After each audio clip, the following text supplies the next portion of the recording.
श्री स्वामी समर्थ। मी मोहिनी विजय निंबाळकर तुमचं आपल्या यूट्यूब चॅनलमध्ये खूप खूप स्वागत आहे। आजच्या व्हिडिओमध्ये आपण बघणार आहोत श्रावण महिना संपण्याआधी ही वस्तू नक्की घरी घेऊन या, घरात सुख समृद्धीचे वातावरण तयार होईल।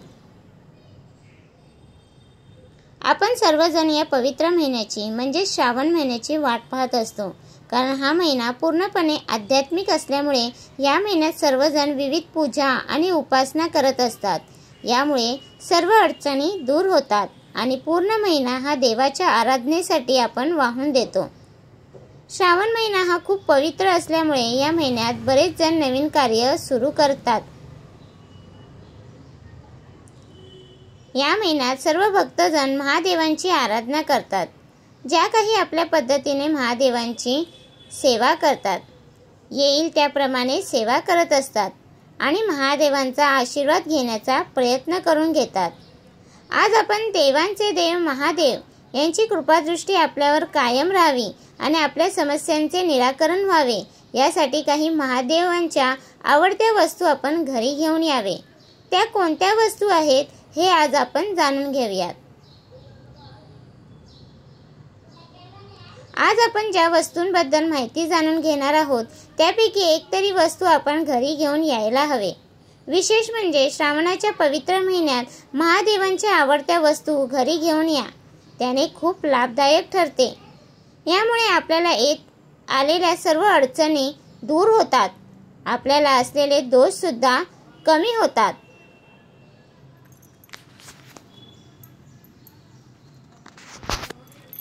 महादेवांची आवडती वस्तू म्हणजे भस्म आहे। हे आपल्याला कोणत्याही महादेवांच्या मंदिरात मिळून जाते। हे भस्म आपल्या घरी घेऊन यायचे आहे।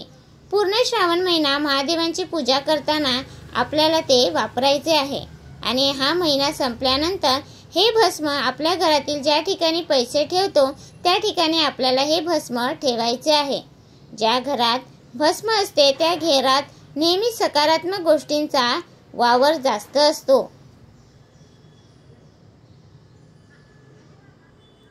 सर्वांना रुद्राक्ष माहिती असेल।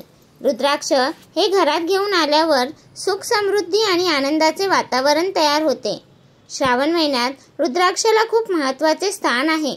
बरेच जण या महिन्यात रुद्राक्षाची माळ धारण करतात। त्यानंतर आहे बेलपत्र। बेलपत्र हे महादेवांना सर्वात आवडते।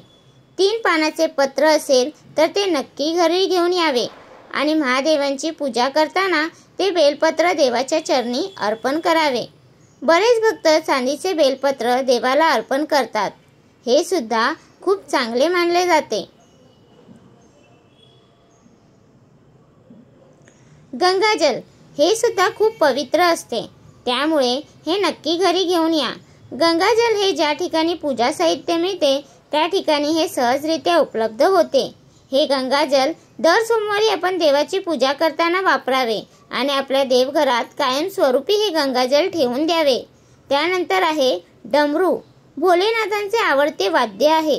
डमरू हे नक्की घरात घेऊन यावे आणि त्यांची पूजा करावी आणि त्यानंतर रोज देवाची पूजा झाल्यावर ते एकदा तरी वाजवावे। यामुळे घरातील वाईट शक्ती घराबाहेर जाते।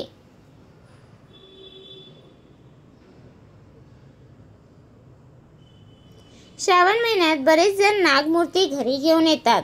हे नागमूर्ती कोणत्याही धातूची असली तरी चालेल।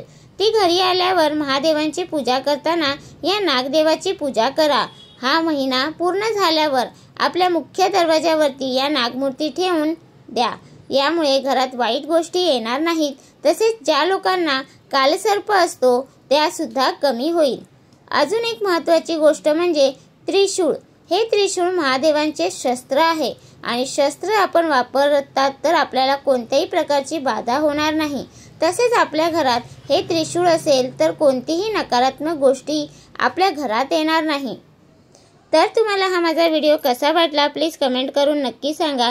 व्हिडिओ आवडल्यास लाईक करा, कमेंट करा आणि शेअर करायला विसरू नका। आणि तुम्ही अजूनपर्यंत आपल्याला सबस्क्राईब केलं नसेल तर प्लीज जाऊन नक्की सबस्क्राईब करा, आणि कारण आपल्या चॅनलवरती तुम्हाला अशीच माहितीपूर्वक व्हिडिओ भेटतात। भेटूया उद्या एका नवीन व्हिडिओ सोबत। श्री स्वामी समर्थ।